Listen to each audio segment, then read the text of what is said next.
पार्थाय प्रतिबोधितां भगवतां नारायणेन स्वयं व्यासेन ग्रथितां पुराणमुनिना मध्ये महाभारतम् अद्वैतामृतवर्षिणीं भगवतीम् अष्टादशाध्यायिनीम् अम्ब त्वामनुसन्दधामि भगवद्गीते भवद्वेषिणीम् वसुदेवसुतं देवं कंसचाणूरमर्दनं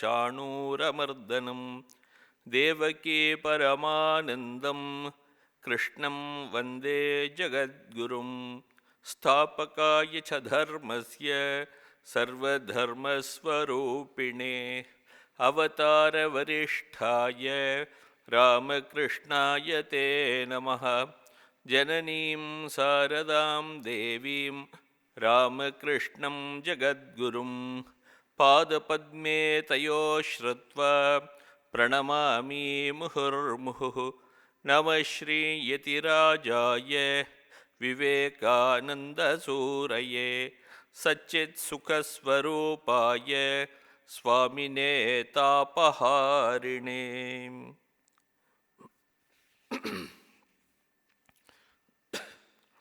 ஸ்ரீமத் பகவத்கீதையிலே 12வது அத்தியாயம் பார்த்துட்டு இருக்கோம். பக்தி யோகம். 14வது ஸ்லோகம் வரலும் பார்த்துருக்கோம். எந்த விதமான பக்தர்கள் ஸ்ரீகிருஷ்ணர் தனக்கு பிடித்தவர்கள் என்பதை பற்றி கூறிக்கொண்டிருக்கிறார். அத்வேஷ்டா சர்வபூதானாம் மைத்ரஹ் கருணையேவச்ச அப்படின்னு ஆரம்பித்து இப்படிப்பட்ட பண்புகளை உடைய பக்தர்கள் எனக்கு மிகவும் பிடித்தவர்கள் அப்படின்னு சொல்லியிருக்கார். அந்த வரிசையிலே இன்னும் சில ஸ்லோகங்கள் வருது, பார்க்க போகிறோம்.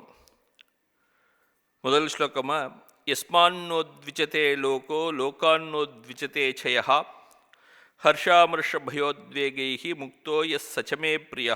15வது ஸ்லோகம். இதுக்கு முன்னாடி ஸ்லோகத்தில் பார்த்தோம், சந்துஷ்ட சததம் யோகி யதாத்மா திருடநிச்சய மையர்ப்பித மனோ புத்தி யோ மத்பக்தா சமே பிரியா அப்படின்னு. எப்போதும் சந்துஷ்டா அப்படின்னு பார்த்தோம். தேகஸ்திதி காரணஸ்ய லாபே அலாபே ச உற்பன்ன அலம் பிரத்யயா அப்படின்னு பார்த்தோம். எப்போதும் சந்தோஷமாக இருக்கக்கூடியவன். இந்த உடல் நிலைக்கிறதா இல்லையா அப்படிங்கிறத பற்றி கூட ஒரு எண்ணம் உடல் மீது போகாமல் ஆத்மாவிலேயே ரமித்தவனாக இருக்கிறானவன். அப்படிப்பட்டவன் சமே பக்தா மத்பக்தா சமே பிரியா அப்படின்னு அப்படி சொல்கிறார். குணவல்லாபே விபர்யே ச சந்துஷ்டா அப்படின்னு சொல்கிறார். நல்ல பொருட்கள் குணவத் விஷயாணி. குணம் அப்படின்னாக்கே ஒரு நல்ல பண்பு அப்படின்னு அர்த்தம். நல்ல பொருட்கள் கிடைத்தது அப்படின்னாலும் சரி, விபர்யேச்ச அது கிடைக்காமல் போய்விட்டது அப்படின்னாலும் கூட, நல்ல பொருள் ஏதாவது ஒன்று கிடைக்கிறதுன்னு வச்சுப்போம், உடனே ஒரு சந்தோஷம் வருது. எதிர்பார்த்த பொருள் கிடைக்காமல் போச்சுன்னா அதுக்கு துக்கம் வர்றது சாதாரணமாக. இப்படி கிடைத்தாலும் சரி கிடைக்காமல் போனாலும் சரி, அதை பற்றி எந்த விதத்திலும் மனதிலே சந்தோஷமோ துக்கமோ படாமல் ஒரே மாதிரியாக இருக்கக்கூடியவன் ஆத்மரதி அப்படின்னு பேர். ஆத்மாவிலேயே ரமித்து கொண்டிருக்கிறான் அவன். வெளிப்பொருட்களிலால் அவனுக்கு எந்த விதமான சந்தோஷமும் கிடையாது, துக்கமும் கிடையாது. அப்படிப்பட்டவன் யோகி. சந்துஷ்ட சததம் யோகி மத்பக்தா சமே பிரியா அப்படின்னு அவர் சொல்கிறார். மையர்ப்பித்த மனோபுத்தி, அதெல்லாம் பார்த்தோம். என்னிலேயே அர்ப்பணம் செய்யப்பட்ட புத்தியை உடையவன், மனதை உடையவன் யாரோ அவன் எனக்கு மிகவும் பிரியமானவன் அப்படின்னு சொல்லியிருக்கார்.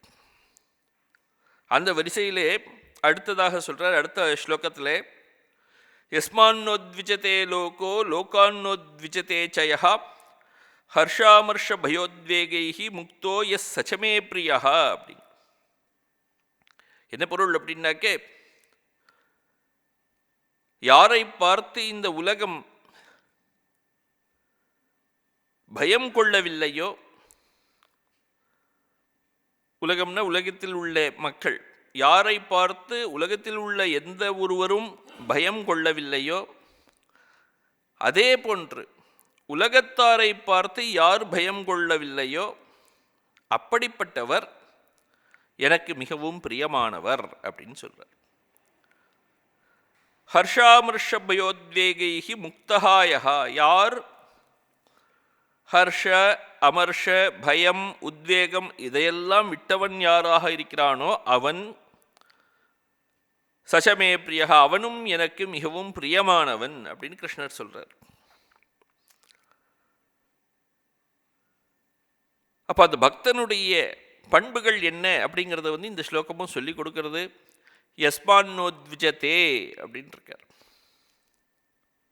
யாரிடம் இருந்து இந்த உலகம் ந உத்விஜதே ந உத்வேகம் கச்சதி, ஆச்சாரியர் எழுதுறார். உத்வேகம் அப்படின்னாக்கே பயம் அப்படின்னு அர்த்தம். ஒரு யாரை பார்த்து விட்டால் ஒரு பயம் வந்துடுறது. சில பேரை பார்த்தாலே பயம் வர்றது. யாரை பார்த்து இந்த உலக மக்கள் யாரும் பயம் கொள்ளுவதில்லையோ அவன் எனக்கு மிகவும் பிடித்தவன் அப்படிங்கிறார். அப்படின்னா என்ன அர்த்தம்? உலகத்தில் இருக்கக்கூடிய மற்ற எல்லோரையும் இரண்டாவதாக ஒருவனாக பார்த்தால் பயம் இருக்கும். தன்னை விட வேறொருவன் அப்படின்னு பார்த்தா பயம் இருக்கும் எல்லாருக்கும். த்விதீயாத்வை பயம் பவதி அப்படின்னு இருக்கு. எல்லோரையும் தனது ஆத்மாவாகவே எவன் காண்கிறானோ அவனிடமிருந்து யாருக்கும் பயம் வராது, அவர்களிடமிருந்தும் இவனுக்கு பயம் வராது. அப்படிப்பட்டவன். இரண்டு என்று இருந்தால்தான் அந்த இடத்துல பயம் வரும். எப்போ பயம் வரும்? இரண்டுன்னு ஒன்று இருந்தால் ஒருவனுக்கு பயம் வந்துவிடும். ஆனால் இரண்டு என்று இல்லாதவன் அத்விதீயமான பிரம்மத்தில் நிலை பெற்றவனாக வென்றிருக்கிறான் இல்லையா? அதனால அப்படிப்பட்ட அந்த யோகியிடமிருந்து பயம் வருவதற்கு ஒரு காரணமே இல்லை. அதனால தான் ஆச்சாரியர் எழுதுறாங்க, யஸ்மாத் சந்நியாசினஹா ந உத்விஜதே ந உத்வேகம் கச்சதி ந சந்தப்யதே ந சங்ஷுப்யதி லோகஹா, யாரிடம் இருந்து இந்த உலகம் மக்கள் யாரும் பயம் கொள்வதில்லையோ. ஏன் அப்படிங்கிறதுக்கு காரணம் எழுதுறார் இவர். மதுசூதன சுவாமிகள் சர்வபூத அபயதாயினஹா அப்படிங்கிறார். எல்லோருக்கும் அபயம் கொடுத்தவர் அவர். அப்படிப்பட்ட அந்த அபயத்தை கொடுத்தவரான அந்த ஒரு மனிதரிடமிருந்து இந்த உலகம் பயம் கொள்வதில்லை.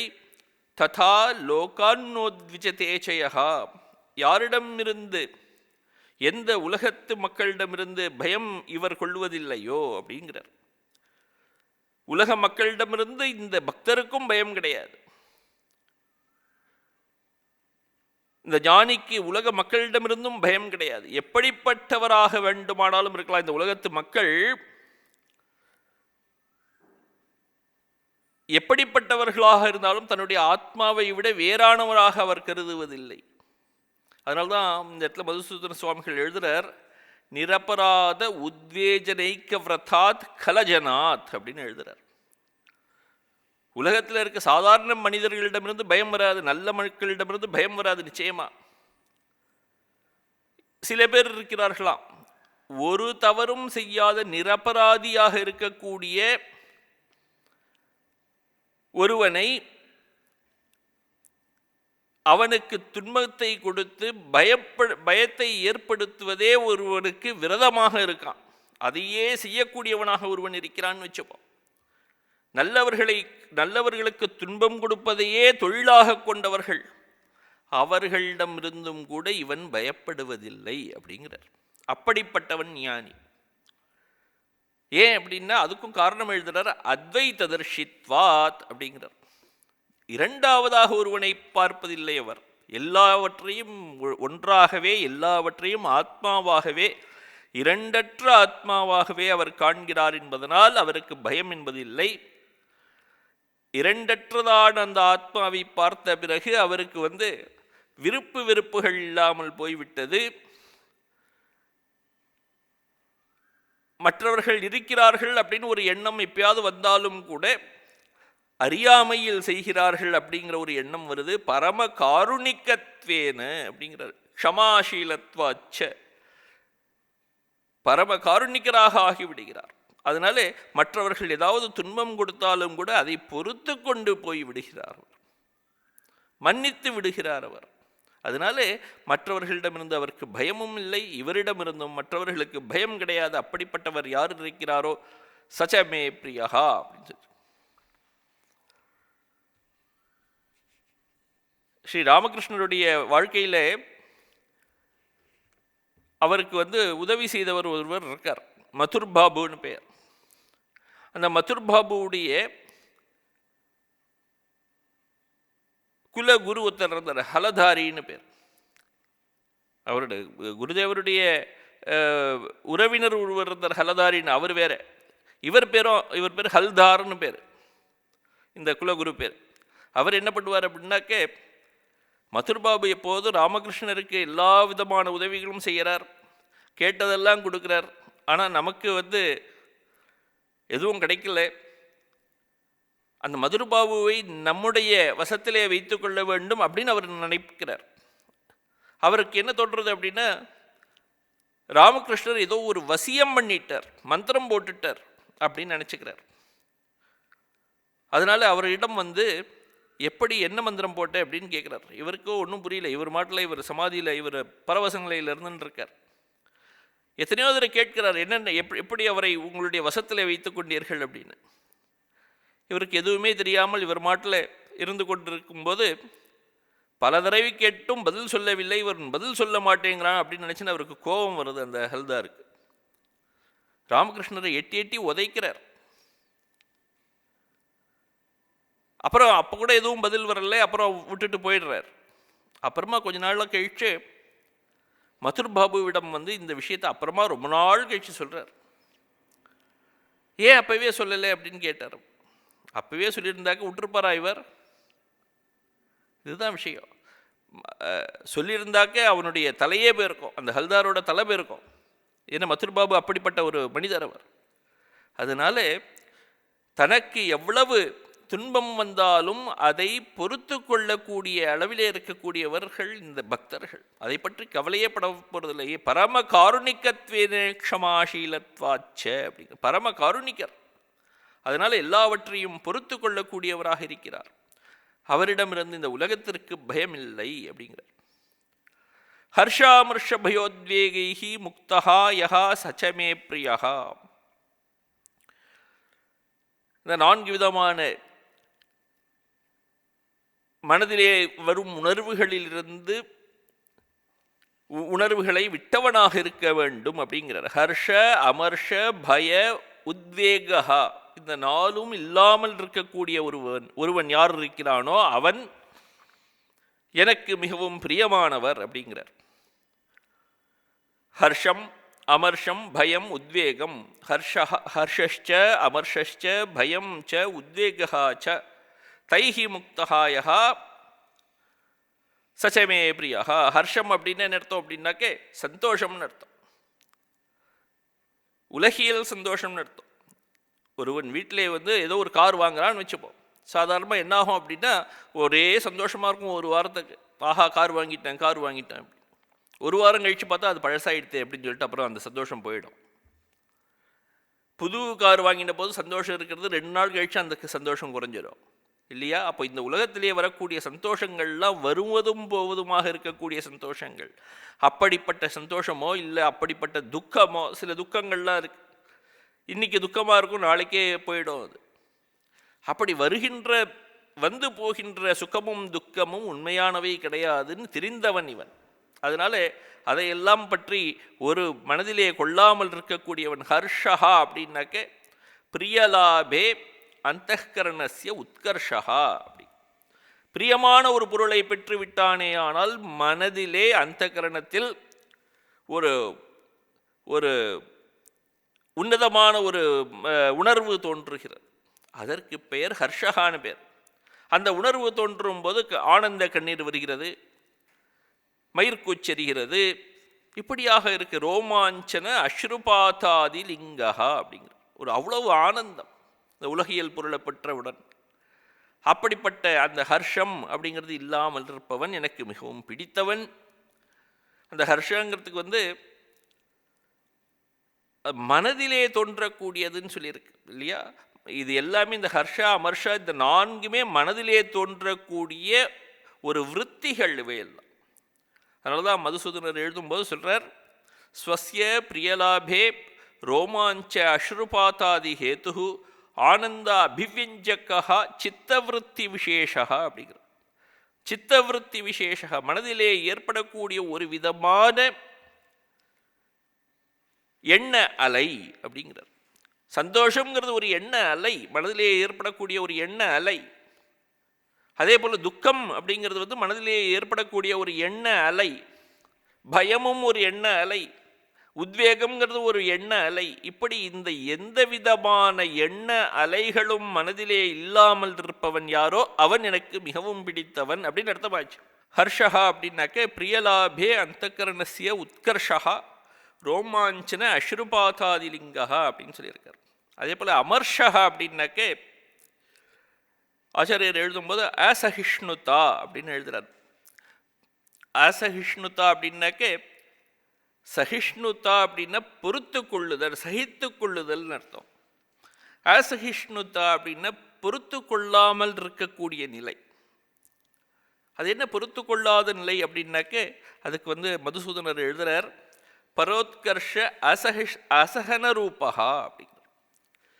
நம்மை விட வேறானவனாக இருப்பவன் அவன் கொஞ்சம் ஒரு நல்ல நிலைமைக்கு வரான்னு வச்சுப்போம், உத்கர்ஷமான நிலைமைக்கு வருகிறான்னு வைத்துக்கொள்வோம். அவனை பார்த்து நம்மால் பொறுத்து கொள்ள முடியாதான், அது சொல்கிறார் அவர். அப்போ ஒரு அவனை பார்த்து பொறாமை அப்படின்னு அர்த்தம். அந்த பொறாமைக்கு பெயர் இந்த இடத்துல அமர்ஷகான்னு பெயர். அடுத்தவர்கள் நல்ல நிலையில் இருந்தால் அதை பொறுத்து கொள்ள முடியாத நிலை எது இருக்கிறதோ அந்த விதமான மனதில் ஏற்படக்கூடிய அலைக்கு பெயர், பொறாமையாக வெளிப்படக்கூடிய மனவிருத்திக்கு பெயர் அமர்ஷகான்னு பெயர். அப்போ பக்தன் எப்படிப்பட்டவனாக இருக்கணும் அப்படின்னா அது போன்று பொறாமை இல்லாதவனாக இருக்க வேண்டும் அப்படின்னு தெரியாது. பயம் இல்லாதவனாக இருக்க வேண்டும். பயம் அப்படின்னா திராசகா அப்படின்னு சொல்றார். எதையாவது பார்த்தா நமக்கு நடுக்கம் வர்றது இல்லையா? அதுக்கு மதுசூதனர் ஒரு உதாரணம் கொடுக்கிறார். வியாக்ராதி தர்ஷனாதீனகா. ஒரு புலியை பார்த்து பயம் வர்றது, சிங்கத்தை பார்த்து பயம் வர்றது, ஏதாவது ஒரு திருடனை பார்த்தா ஒரு பயம் வர்றது, இப்படியாக பலவிதமான வழிகளில் வரக்கூடிய பயங்கள். அந்த பயமும் ஒரு விதமான சித்தவிருத்தி விசேஷா அப்படின்னு சொல்லி மனதிலே ஏற்படக்கூடிய ஒரு விதமான விருத்தி அப்படிங்கிறார். மனதிலே ஏற்படக்கூடிய புலி முதலியவற்றை பார்ப்பதால் ஏற்படக்கூடிய பயம் முதலியவைகள் இல்லாமல் இருப்பவன். இது ஒரு அருமையான ஒரு கதை இருக்குது சுவாமி விவேகானந்தருடைய வாழ்க்கையில். ஒரு முறை அவர் எல்லா இடத்துக்கும் பரிவிராஜக வாழ்க்கை வாழ்ந்து கொண்டிருந்த போது எல்லா இடத்துக்கும் போயிட்டு இருந்தார். ஒரு முறை நடுவிலே ஒரு காடு வந்தது. அந்த காட்டிலே தங்க வேண்டிய ஒரு நிலை ஏற்பட்டது. ஒரு நாளைக்கு தங்கி இருக்கும்போது அவருக்கு மனசில் என்னமோ தோணித்து, என்னது இந்த ஒரு வாழ்க்கை இப்படி இருக்கு, யாருக்கும் ஒரு பயனற்ற ஒரு வாழ்க்கையாக இருக்கு, எதுக்காக நம்ம இந்த உடம்பை வச்சுன்னு என்ன பண்ண போகிறோம் அப்படின்லாம் ஒரு யோசனை. யாருக்காவது ஒரு பயனாகட்டும் அப்படின்லாம் யோசிச்சுன்னு இருந்தார். இந்த உடம்பை எப்படியாவது விட்டுறணும் அப்படின்னு. அப்படி நினைத்து கொண்டிருக்கும் போதே இருட்டு அந்தி மயங்கி அப்படியே ஒரு இருள் வந்துருக்கு. தூரக்க பார்த்தாக்க ஏதோ ஒரு நெருப்பு கோலம் மாதிரி 2 கோலம் தெரியுது. பார்த்தாக்க ஒரு புலி வந்துருக்கு அவரை நோக்கி. மனசில் இவருக்கு ஒரு எண்ணம் வந்தது, ஆஹா ஒரு புலி வந்தது, அதுக்காகவாது இந்த உடம்பு பயன்படட்டும், அது சாப்பிட்டு போகட்டும் அப்படின்னு சொல்லி பசியாறட்டும் அப்படின்னு நினச்சிட்டு அவர் மாட்டில் கண்ணை மூடின்னு உட்காந்துட்டார். பார்க்குறாரு ரொம்ப நேரம் உட்கார்ந்து பார்க்குறாரு. ஆனாலும் அந்த புலியும் இவரை பார்த்துட்டு போயிடுறாரு. இப்படி அந்த ஒரு பெரிய புலி வந்த போது கூட அவருக்கு பயம் இல்லை. அந்த பயம் இல்லாமல், ஏன்னா அவருக்கு தெரியாது இந்த உடம்பினால் ஒன்றும் இல்லை அப்படின்னு. ஆதிசங்கரருடைய வாழ்க்கையிலும் இதே போன்ற ஒரு நிகழ்ச்சி இருக்கு. இந்த காபாலிகன் இருந்தான் ஒருவன். காபாலிகன் அப்படின்னாக்கே நரபலி கொடுத்து இறைவனை திருப்தி செய்ய வேண்டும் என்பது அவர்களுடைய ஒரு தர்மம். அவன் பார்த்தான், யார் ஒரு சரியான ஒரு மனிதர் இருக்காரா அப்படின்னு சொல்லி பார்க்கும்போது அவனுக்கு என்ன தெரியறது அப்படின்னா, இந்த அருமையான ஒரு ஆச்சாரியர் இருக்கார் அப்படின்னு அவனுக்கு தோணி போச்சு. நேராக வந்து இவரை வந்து கூட்டின்னு போகிறதுக்கு வரான், நரபலின்னே சொல்லி கூப்பிடுறான். அவர் ஆச்சாரியர் பார்த்தார், ஆஹா இந்த உடலை வச்சுட்டு என்ன பண்ண போகிற, இவனுக்கு கொஞ்சம் உதவியாகவாது இருக்கும் அப்படின்னு நினச்சிக்கிறார் அவரும். அவர் சொல்கிறார் அந்த காபாலிகன்ட்ட, என்னுடைய சீடர்கள் இருக்கிறார்கள், அவர்கள் எப்போதும் என் கூட இருப்பார்கள். நீ என்னை நரபலி கொடுப்பதாக அவர்கள் தெரிந்து கொண்டு விட்டால் உன்னை விடமாட்டார்கள். அதனால் அவர்கள் இல்லாத போது ஒரு நாள் இரவு வந்து என்னை அழைத்து கொண்டு போய்விடு அப்படிங்கிறார். அவனுக்கும் ரொம்ப சந்தோஷம், போயிடுறான். ஒரு நாள் அது போல் ஒரு முடிவு பண்ணி கரெக்டாக ஏதோ ஒரு நாளில் வந்து சேர்றான், யாரும் இல்லாத போது. அவரும் ஆச்சாரியரும் அவங்களுடைய அந்த காபாலிகனோட நேராக கிளம்பி போயிடுறார், எல்லாரையும் விட்டுட்டு. தன்னுடைய உடம்பு அப்படிங்கிற ஒரு எண்ணம் இல்லை, அது அழியப் போகிறதுங்கிற ஒரு எண்ணம் இல்லை, அதனால் ஒரு பயம் இல்லை. யாருக்கு இந்த உடலில், தன்னுடைய உடலில் எந்த பற்றும் இல்லையோ, உடல் என்பது ஒரு ஆத்மாவை வெளிப்படுத்தும் ஒரு இடம் அப்படிங்கிற அளவில் தான் இருக்கும். இப்போது மேலே சூரியன் இருக்கிறது, கீழே பலவிதமான பானைகள் இருக்கின்றன, பானைகளிலே நிறைய தண்ணி இருக்குன்னு வச்சுப்போம். எல்லா பானைகளிலும் சூரியனுடைய ஒரு பிரதிபிம்பம் இருக்கிறது. குழந்தைகளிடம் கேட்டால் அந்த பிரதிபிம்பம் சூரியன் எங்கே அப்படின்னா அந்த பானையை காட்டும், பானையில் இருக்குது அப்படின்னு. நாம் மனிதர்களும் அப்படி தான் நினச்சிக்கிறோம். இங்கே இருக்கக்கூடிய நமது மனதிலே பிரதிபலிக்கக்கூடிய அந்த ஆத்மாவை நான் அப்படின்னு நினச்சிட்டு இருக்கோம். பிரதிபலிக்கின்றது இந்த இடத்துல ஆத்மா. ஞானிகளுக்கு தெரியும் இது ஒரு வெறும் பிரதிபலிப்பு, உண்மையான ஆத்மா எங்கும் நிறைந்திருக்கிறது அப்படின்னு தெரியும் அவர்களுக்கு. அதனால் வெறும் இந்த உடம்பிலே அவர்களுக்கு ஒரு பெரிய பற்று இருப்பதில்லை. அப்படி பற்று இல்லாமல் யார் இருக்கிறார்களோ, உடலிலும் கூட ஒரு பற்று இல்லாமல் யார் இருக்கிறார்களோ அவர்களுக்கு பயம் என்பது எதுவுமே இருக்காது. உண்மையான ஆத்மாவை பிடித்து கொண்டவனுக்கு பயம் என்பது இருக்காது. அப்படி அந்த ஆத்மாவை பிடித்து கொண்டவன் யாரோ, யாருக்கு அந்த பயம் இல்லையோ, சச்சமே பிரியகா, அவன் எனக்கு மிகவும் பிரியமானவன் அப்படிங்கிறாரு. உத்வேகா அப்படின்னு அடுத்தது சொல்லியிருக்கு. உத்வேகா அப்படின்னாக்கே ஒரு வேகம். அதுக்கு மதுசூதனர் எழுதுறதை படித்தாக்க நமக்கு அதுக்கு மீனிங் புரியும். ஏகாக்கி கதம் விஜனே சர்வ பரிகிரகசூன்யே ஜீவிஷ்யாமி இத்யேவம் விதா வியாக்குலதாரூபா சித்தவருத்தி விசேஷா. உத்வேகம் அப்படிங்கிறதுக்கும் மனதிலே ஏற்படக்கூடிய ஒரு எண்ண அலை அப்படின்னு சொல்கிறார். அது எப்படிப்பட்ட எண்ண அலை அப்படின்னா வியாக்குலதாரூபா அப்படிங்கிறார். ரொம்ப மனதிலே ஏற்படக்கூடிய ஒரு கவலை. எப்படிப்பட்ட கவலை அப்படின்னாக்க, நான் தனியாக இருக்கிறேன், ஏகாக்கி கதம் விஜனே சர்வ பரிகிரகசூன்யே ஜீவிஷ்யாமி, இங்கே எதுவுமே எனக்கு கிடைக்க மாட்டேங்கிறது, நான் எப்படி என்னுடைய வாழ்க்கையை நடத்துவேன், இப்படியாக நினைத்து கொண்டு மனதிலே எவ்வளவு கவலைகள் வந்து கொண்டிருக்கிறது. அப்படிப்பட்ட கவலைகள் இல்லாமல் இருக்கக்கூடியவன், வாழ்விலோ சாவிலோ ஜீவனத்திலோ மரணத்திலோ எந்த விதமான பற்றும் இல்லாமல் இருக்கக்கூடியவன் தான் அந்த உத்வேகம் இல்லாமல் இருப்பவன் அப்படின்னு அர்த்தமாச்சு. அப்படிப்பட்டவன் யாரோ அவன் சச்சமே பிரியகா. இவற்றை இந்த இப்படியாக ஹர்ஷ அமர்ஷ பயோத்வேகைஹி முக்தஹாயஹ சச்சமே பிரியகா அப்படின்னாச்சு. தைஹி முக்தஹா அப்படின்னு எழுதும்போது அந்த இடத்துல மதுசூதனர் எழுதுறார், முக்தஹான இதிலிருந்து வெளிவந்தவன், இல்லாமல் இருப்பவன் அர்த்தம். இந்த ஹர்ஷம் இல்லாமல், பற்று இல்லாமல் இருப்பவன், பொறாமை இல்லாமல் இருப்பவன், பயம் இல்லாமல் இருப்பவன், கவலை இல்லாமல் இருப்பவன். இந்த இதெல்லாம் எப்படி இல்லாமல் இருக்கு அப்படிங்கிறதுக்கு வந்து ஒரு காரணம் எழுதுறார் அவர். அவர் என்ன காரணம் எழுதுறாருன்னா, அத்வைததர்ஷிதையா அப்படிங்கிறார். தத் அயோக்கியத்வேன தைரேவ ஸ்வயம் பரித்யக்தா. இவன் நது தேஷாம் தியாகாய ஸ்வயம் வியாபிருத்தா இது யாவத் அப்படின்னு எழுதுறார். இந்த ஞானி இருக்கிறானே, இவன் ஏதோ தான் முயற்சி செய்து நான் பயம் இல்லாமல் இருக்க வேண்டும் அப்படின்னு என்றது இல்லை. நான் பொறாமைப்பட படக்கூடாது அப்படின்னு மனசிலே சங்கல்பம் பண்ணி கொண்டு அப்படி இருப்பதில்லை. கவலைப்படக்கூடாதுன்னு திரும்ப திரும்ப சொல்லி சொல்லி சொல்லி மனதை ஒரு உறுதிப்படுத்திக் கொள்வதில்லை. இப்படி மனதை தன்னுடைய செயல் மூலம் இவற்றையெல்லாம் இந்த போன்ற மனவிருத்திகளை எல்லாம் அவன் துறப்பதில்லை.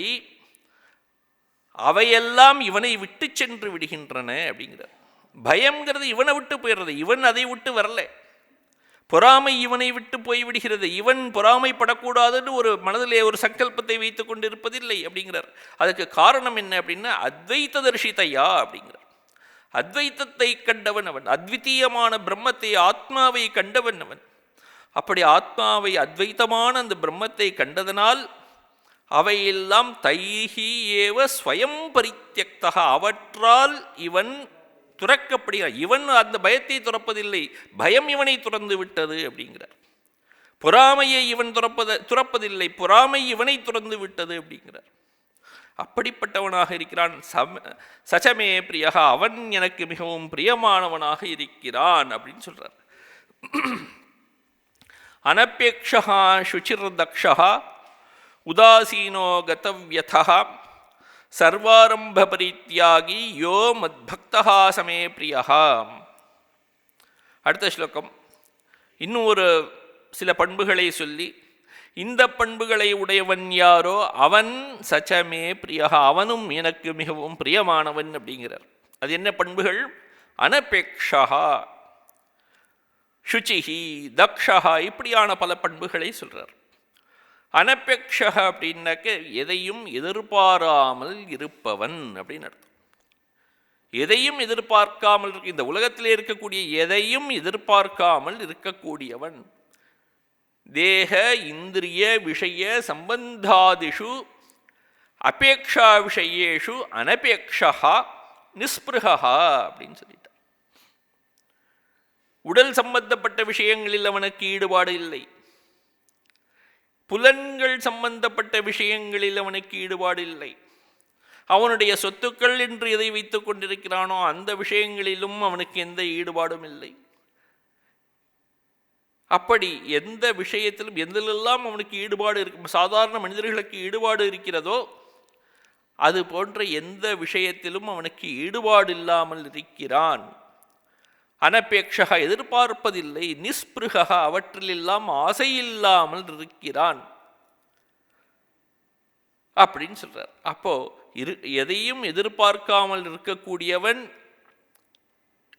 எதிர்ச்சாலாபசந்துஷ்டகான்னு வேற இடத்துல சொல்லியிருக்கு. எது அதுவாக வருகிறதோ, அவனுடைய பூர்வ கர்ம வசத்தினால, எந்த சம்ஸ்காரத்தினால, கர்ம வினையினால் அவனுக்கு என்ன வரப்போகிறதோ அந்த வருவதை பெற்றுக்கொண்டு அதில் சந்தோஷமாக திருப்தனாக இருக்கக்கூடியவன் அனபேக்ஷா அப்படின்னு பேர்.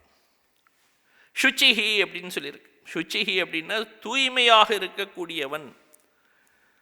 தூய்மைக்கு வெளியே புறத்தூய்மை அகத்தூய்மைன்னு ரெண்டு. அப்போ அந்த புறத்திலும் அகத்திலும் தூய்மையாக இருக்க வேண்டும். அப்படிப்பட்டவனாக இருப்பவன் பாஹ்யேன ஆபியந்தரேணச்ச சௌச்சேன சம்பன்னஹா அப்படின்னு எழுதுறார். வெளியிலும் தூய்மையாகவும் உள்ளேயும் தூய்மை. வெளியே தூய்மைங்கிறது நீரால் அமைவது, உள்ளே தூய்மை அப்படின்னா காமக்ரோதங்கள் இல்லாமல் இருப்பது. அப்படியாக தூய்மையாக இருக்கக்கூடிய ஒரு மனிதன் யாரோ அவன் எனக்கு மிகவும் பிடித்தமானவன். தக்ஷா அப்படின்னு சொல்லியிருக்கு. தக்ஷா அப்படின்னா ரொம்பவும் திறமைசாலின்னு அர்த்தம். திறமையாக இருக்கக்கூடியவன் எனக்கு பிடித்தவன் அப்படின்னு சொல்லியிருக்கு. பிரத்யுத்பன்னேஷு காரியேஷு சத்யா யதாவத் பிரதிபத்தும் சமர்த்தா அப்படின்னு சொல்றார் ஆச்சாரியார். பிரதிபன்னேஷு காரியேஷு, இப்போ அவன் ஒருவன் இருக்கிறான், அவனுக்குன்னு ஒரு கடமை ஏற்பட்டு இருக்கிறது. அந்த கடமையை உடனடியாக முடிப்பவன், கடமையை செய்பவன் அப்படின்னு அர்த்தம். அவனுக்கு பேர் தக்ஷகன், தக்ஷா அப்படின்னு பேர், திறமையுடையவன் பெயர். மதுசூதனர் எழுதும்போது சொல்றார், உபஸ்திதேஷு ஞாத்தவ்யேஷு கர்த்தவ்யேஷு ச சத்யஹா ஏவ ஞாத்தும் கர்த்தும் ச சமர்த்தா அப்படிங்கிறார்.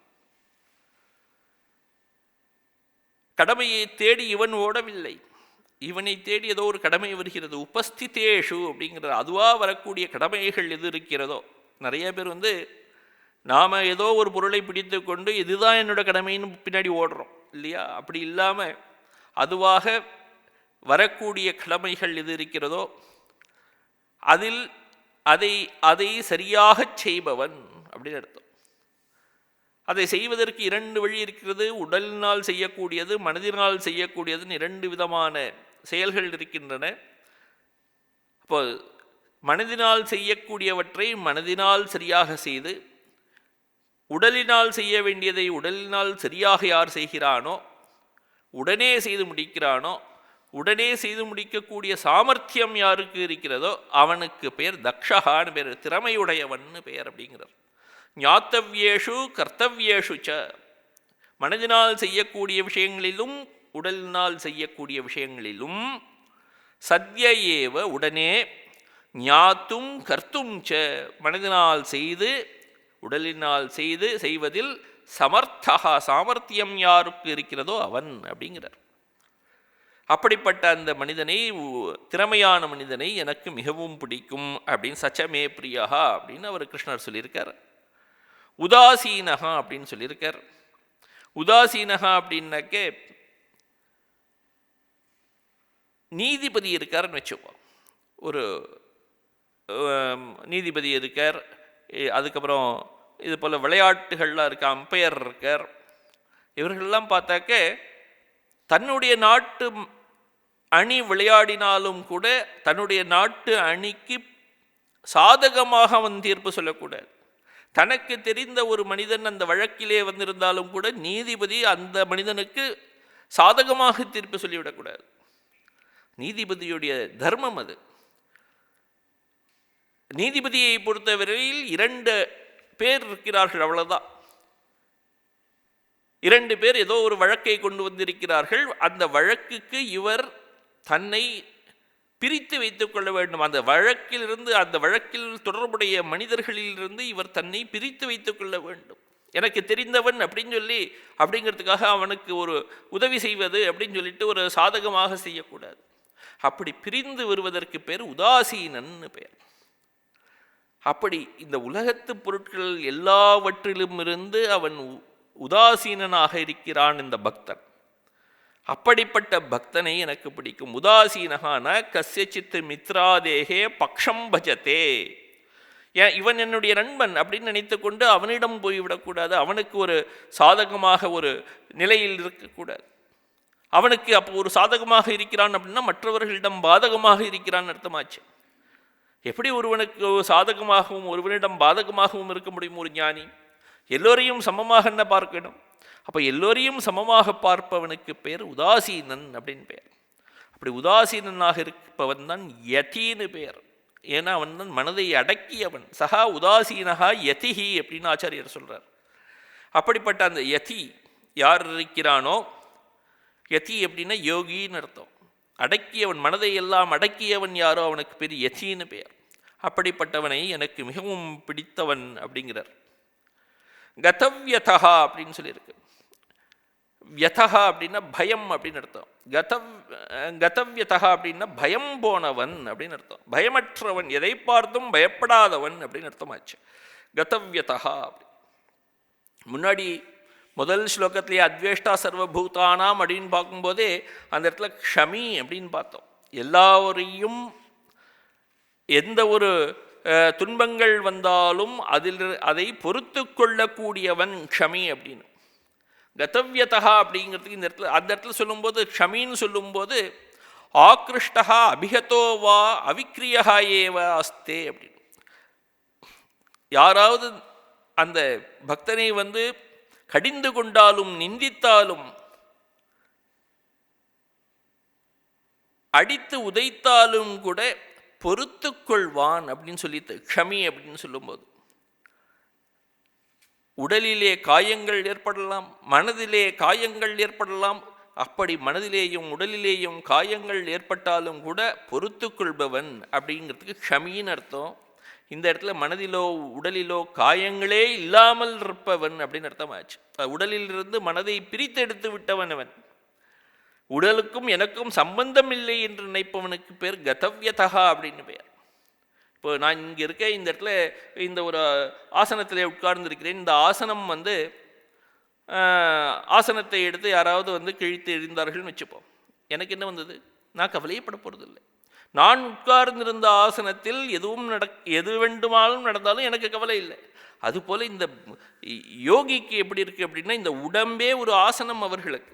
உடம்பிலே நான் உட்கார்ந்து கொண்டிருக்கிறேன் அப்படின்னு எண்ணுபவர்கள். உடல் போனாலும் கூட அவர்கள் கவலைப்படுவதில்லை. எனக்கு ஒன்றும் ஆகவில்லை, நான் இருந்த உடல் ஆயிற்றுன்னு தான் நினைப்பார்கள். அப்படிப்பட்ட அந்த யோகிகள், அவர்களுக்கு கதவ்யதா அப்படின்னு பேர். அதுக்கு எழுதுகிற ஆச்சாரியர், பரைஹி தாட்யமானஸ்யாபி கதா நோத்பன்னா வியதா பீடா எஸ்ய சஹா. மற்றவர்களால் அடிக்கப்படும் போது கூட, துன்புறுத்தப்படும் போது கூட யாருக்கு இந்த பயம் ஏற்படுவதில்லையோ, துன்பம் ஏற்படுவதில்லையோ, அவர்களுக்கு பேர் கதவ்யதகான்னு பேர் அப்படின்னு சொல்றார்.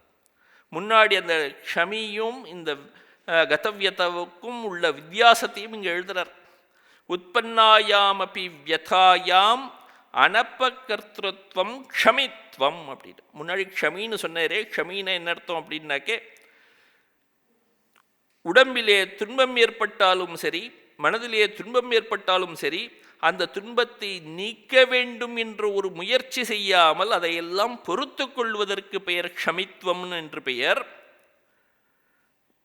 ஆனால் இந்த துன்பம் ஏற்படுவதற்கு எல்லா விதமான காரணங்களும் இருந்தாலும் கூட, அப்படி துன்பங்கள் ஏற்பட்டாலும் கூட அதை பற்றி கண்டுகொள்ளாமல் இருப்பது வியதாகாரணேஷு சத்சு அப்படி அனுத்பன்ன வியதத்வம் அப்படிங்கிறார்.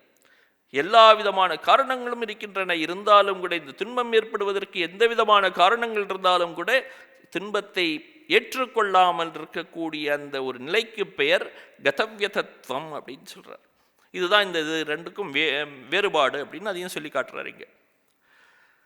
அனபேக்ஷா சுச்சிர் தக்ஷா உதாசீனஹா கதவ்யதா.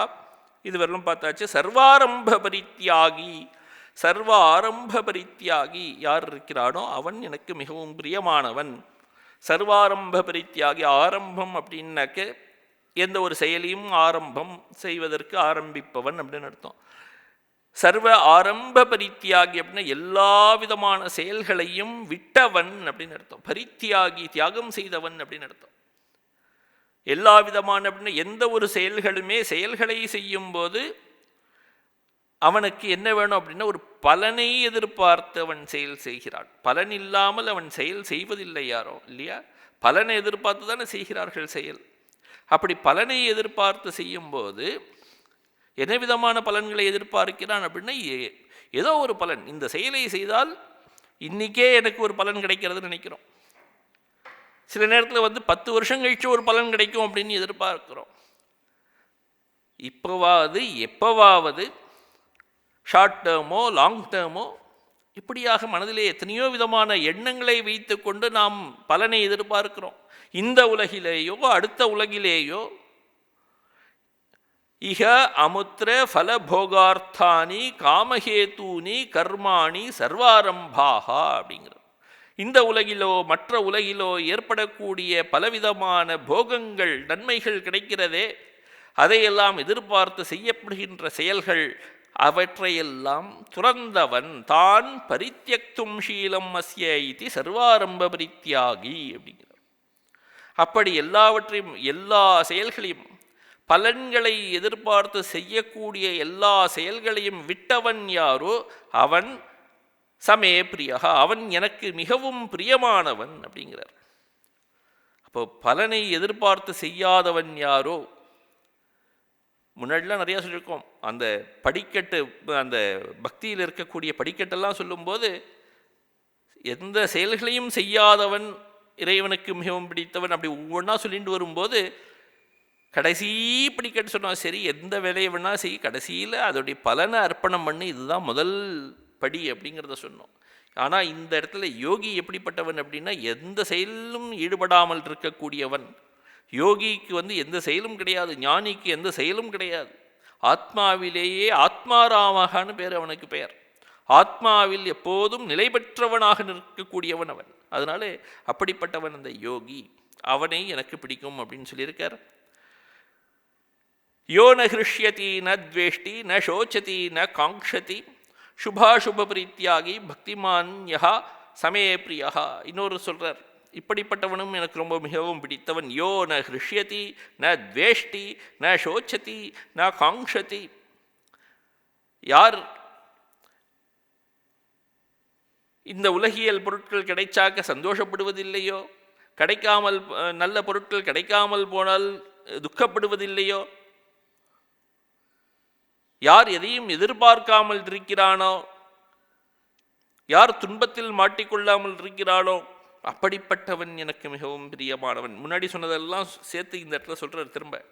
யோ ந ஹிருஷ்யதி, ஹிருஷ்யத்தினக்கு இன்பப்படுபவன் அப்படின்னு அர்த்தம்.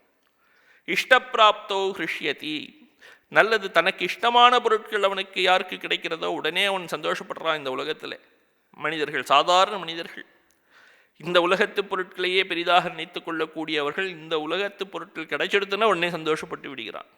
அவனுக்கு அதுக்கு மேலே என்ன இருக்குன்னு தெரியாது. பார்வையே இதோட நின்று போச்சு. நல்ல தீர்க்கமான ஒரு பார்வை இல்லாதவன் அவன் அப்படின்னு தெரியறது.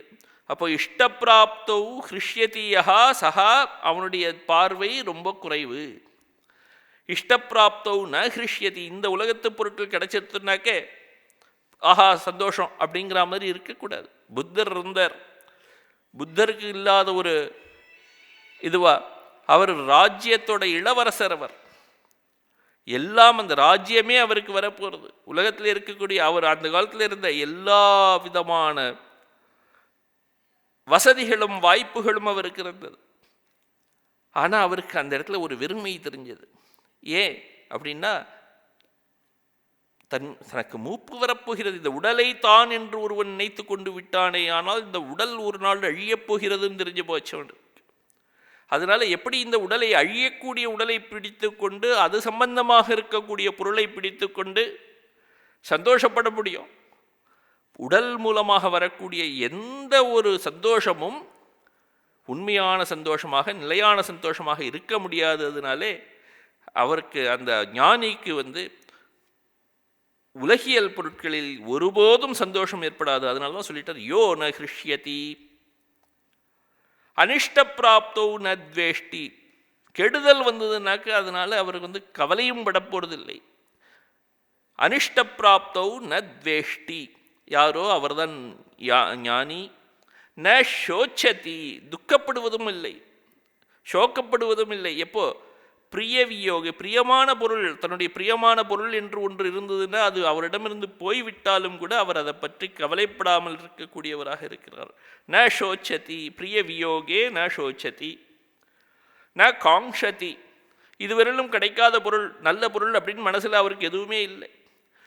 ஆஹா இந்த பொருள் எனக்கு இன்னும் கிடைக்கலையே அப்படிங்கிற ஒரு எண்ணம் இல்லாமல் இருப்பார். அவர் எதையும் எதிர்பார்க்காமல் இருக்கக்கூடியவர்.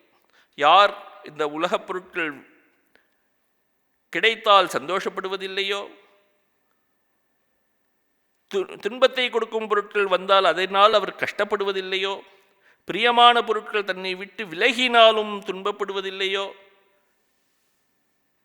எந்த எதிர்பார்ப்பும் இல்லாமல் யார் இருக்கிறாரோ அப்படிப்பட்டவர் பக்திமான், எனக்கு மிகவும் பிடித்தவர் அப்படின்னு சொல்லி ஸ்ரீகிருஷ்ணர் சொல்றார். யோ ந ஹிருஷ்யதி ந த்வேஷ்டி ந சோச்சதி ந காங்க்ஷதி சுபாசுப பரித்யாகி பக்திமான்யா சமே பிரியா. சுபாசுப பரித்யாகி அப்படின்னு சொல்லும்போது சுகத்துக்கு சுகம் அப்படிங்கிறது சுபாசுப பரித்யாகி. சுபம் அப்படிங்கிறது, சுபங்கிற கர்மங்கள், சுப கர்மங்கள், அசுப கர்மங்கள், இவை இரண்டும் ஒருவனுக்கு சுகத்தையும் துக்கத்தையும் கொடுக்கக்கூடியவை. சுகத்துக்கு சாதனம் சுபகர்மம், துக்கத்துக்கு சாதனம் அசுப கர்மம். இப்போ இவர் இந்த ஞானி சுகத்தையும் துக்கத்தையும் கடந்தவர் அப்படின்னு சுப அசுபங்களை கடந்தவர்னு அர்த்தம். அதனால தான் இந்த இடத்துல சுபா சுபபரித்யாகி அப்படின்னு போட்டிருக்கார். அப்படிப்பட்ட பக்திமான் யார் இருக்கிறானோ அவன் எனக்கு மிகவும் பிடித்தவர் அப்படின்னு சொல்றார். சமசத்ரௌ ச மித்ரே ச ததா மானாபமானயோஹோ சீதோஷ்ண சுகதுக்கேஷு சமசங்க விவர்ஜிதா.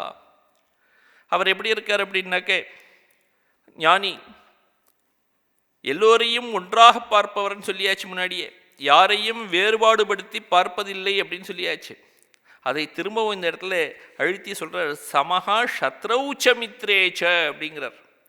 சத்ருன எதிரி, மித்ரன்ன நண்பன், நண்பனையும் எதிரியையும் ஒன்றாக காணக்கூடியவர் அப்படின்னு சொல்கிறார். சமஹா சத்ரௌச்ச மித்ரேச்ச அப்படிங்கிறார்.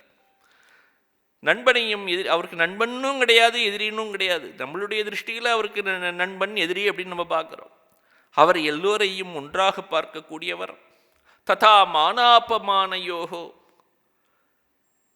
யாராவது சிலர் அவருடைய பெருமையை அறிந்து கொண்டவர்கள் அந்த ஞானியை போற்றுகிறார்கள், பெருமையை அறியாதவர்கள் தூற்றுகிறார்கள். அந்த போற்றுதலும் தூற்றுதலும் அந்த இரண்டையும் ஒன்றாக காணக்கூடியவர் அந்த ஞானி. மான அபமானயோகோ அப்படிங்கிறார். புரந்தரதாசர் ஒரு பாட்டில் சொல்கிறார், மானாபிமானமும் நின்னதே எனக்கேனோன்னு கேட்குறார். ஓ கிருஷ்ணா, அந்த மானம் அபமானம்லாம் எனக்கு இல்லை, எல்லாம் உனக்கு தான் அப்படிங்கிறார். அப்படி மான அபமானங்கள் எல்லாவற்றையும் ஒன்றாக கருதக்கூடியவர் அந்த ஞானிகள். சீதோஷ்ண சுகதுக்கேஷு சமஹா, இருக்கக்கூடிய இந்த உலகத்திலே ஏற்படக்கூடிய மாற்றங்கள் எல்லாவற்றையும் ஒன்றாக காணக்கூடியவர்கள் அவர்கள். சமசங்க விவர்ஜிதா, அவர்களுடைய மனம் எல்லாவற்றிலிருந்தும் அந்த பற்று என்பது இல்லாமல் இருக்கு. சங்க விவர்ஜிதா, சங்கம்னா பற்றுன்னு அர்த்தம். அந்த சங்கம் எப்போ ஏற்படுறது, பற்று எப்போது ஏற்படுறது அப்படின்னாக்க, இருக்கக்கூடிய பொருளில் இந்த பொருள் எனக்கு நல்லது அப்படின்னு ஒரு எண்ணம் இருந்ததுன்னு வச்சுப்போம். நல்லதுங்கிற ஒரு எண்ணம், இது எனக்கு வேண்டும் நல்லது அப்படின்னு ஒரு எண்ணம் இருந்ததுன்னா அது மேலே ஒரு பற்று வரும். இந்த பொருள் எனக்கு தீயது அப்படின்னு தெரிஞ்சதுன்னா அந்த தீயதுங்கிறதுனால எனக்கு ஒரு பற்று வராமல் போகும். அப்போ அந்த பற்று வர வேண்டும் என்றால் அது நல்லது அப்படிங்கிற ஒரு எண்ணம் எனக்கு முதல்ல வர வேண்டும். அந்த எண்ணம் இருக்கே, அதுவே அத்தியாசம் அப்படின்னு சொல்கிறார். அத்தியாசம் அப்படின்னா இல்லாத ஒன்றை இருப்பதாக நினைத்துக் கொள்வதற்கு பெயர் அத்தியாசம்னு பெயர். நல்லதுங்கிற ஒரு எண்ணம் வருதே, அது நல்லதே கிடையாது. இருக்கக்கூடிய பொருட்கள் எல்லாம் அது பொருளே இல்லை. முதல்ல பொருள் இருந்தான்னு அது நல்லதா தீயதான்னு தெரியும். சோபன அத்தியாசரஹிதா, அப்படி விஷய சோபன அத்தியாசரஹிதா அப்படிங்கிறார். அத்தியாசம் அப்படின்னாக்க இல்லாததை இருப்பதாக நினைப்பதற்கு பெயர் அத்தியாசம்னு பெயர். தவறாக பார்த்தல்னு அர்த்தம் அத்தியாசம்னாக்க. இந்த பொருள் நல்லது என்று நான் தவறாக நினைத்துக் கொள்கிறேன் அப்படின்னு வச்சுப்போம். அப்போ எனக்கு அது ஒரு சங்கம் விடுகிறது. ஞானிக்கு அது இருப்பவையெல்லாம் ஒன்றாக தெரிகிறது, ஒரே மாதிரி தெரிகிறது. வெளிப்பொருட்கள் எல்லாம் தனக்கும் அந்த வெளிப்பொருட்களுக்கும் சம்பந்தம் இல்லைங்கிறத அறிந்து கொள்கிறார் அவர். அதனால தான் அவருக்கு அந்த சங்கம் என்பது ஏற்படாமல் இருக்கிறது. அதனால அவர் சர்வதா சர்வதா சர்வ விஷாத சூன்யா அப்படிங்கிறார். அவருக்கு எந்த விதமான ஹர்ஷ விஷாத சூன்யா, அவருக்கு வெளிப்பொருட்களிலிருந்து ஒரு பற்றும் ஏற்படுவதில்லை, வெறுப்பும் ஏற்படுவதில்லை. பற்றும் வெறுப்பும் இல்லாமல் இருக்கக்கூடியவர் சங்க விவர்ஜிதா அப்படின்னு பெயர். அப்படிப்பட்டவர் துல்லிய நிந்தாஸ்து திரமௌனி சந்துஷ்டோ ஏன கேனச்சித் அனிகேதா ஸ்திரமதிஹி பக்திமான் மே பிரியோனரஹா. இப்படிப்பட்டவரான ஒரு பக்திமான் ஞானி யார் இருக்கிறாரோ அவர் எனக்கு பிரியமானவர். எப்படிப்பட்டவர் அப்படின்னா துல்லிய நிந்தாஸ்து திரமௌனி, யாராவது நிந்தை செய்தாலும் சரி, ஸ்துதி செய்தாலும் சரி, போற்றினாலும் தூற்றினாலும் இரண்டையும், போற்றுதலையும் தூற்றுதலையும் ஒன்றாக கருதக்கூடியவர், சமமாக கருதக்கூடியவர் யாரோ அவர்தான் ஞானி. மௌனி, மௌனி அப்படின்னா அந்த வாக்குங்கிற இந்திரியத்தை சையத வாக் அப்படின்னு எழுதுறார். பேசாமல் இருக்கக்கூடியவர், மௌனத்தில் ஆழ்ந்திருக்கக்கூடியவர் அப்படின்னு சொல்லியிருக்கு. ஞானிகள் அவ்வளவாக உடனே பேசி விடுவதில்லை. மௌனி அப்படின்னு சொல்கிறார். மௌனி அப்படின்னா மனம் அடங்கினவர்னு அர்த்தம். மௌனி மனம் அடங்கிடுத்துன்னா மனதில் எழக்கூடிய எண்ண அலைகள் தான் வாக்கு வழியாக வெளிப்படுகிறது. அப்போ மனதிலேயே ஒரு எண்ணம் எழாமல் இருந்து விட்டால் வாக்கிலிருந்து அந்த வாக்கு வரப்போவதில்லை, சப்தம் வரப்போவதில்லை. அப்படி மனதை அடக்கியவர்னு அர்த்தம் மௌனி அப்படின்னு சொல்லியிருக்கார். சந்துஷ்டஹா ஏன கேனச்சித்து, கிடைக்கக்கூடியதை வைத்து கொண்டு மிகவும் சந்தோஷமாக இருக்கக்கூடியவர். அனிகேதகா அப்படின்னு சொல்லியிருக்கு. நிகேதகா அப்படின்னாக்க தங்கக்கூடிய இடம், அப்படி தங்குவதற்கு கூட இடம் இல்லாமல் இருக்கக்கூடியவர்கள். கரதல பிக்ஷா தருதல வாசகான்னு சொல்றார் ஆச்சாரியர். கிடைக்கிற இடத்திலே இருக்கக்கூடியவர்கள், அப்படிப்பட்டவர்கள். அனிகேதகா ஸ்திரமத்திகி, அவர்களுடைய மதினாக்க புத்தின்னு அர்த்தம், ஞானம்னு அர்த்தம்.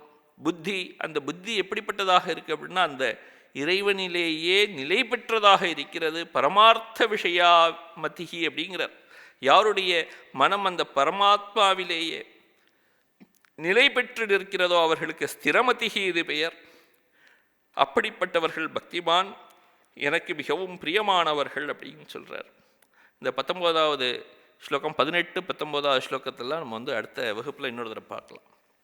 அதில் நிறையா சொல்ல வேண்டியது இருக்குது. ஓம் சாந்தி ஷாந்தி ஷாந்தி. ஹரி ஓம் தத்சத். ஸ்ரீராமகிருஷ்ணார்ப்பணமஸ்து.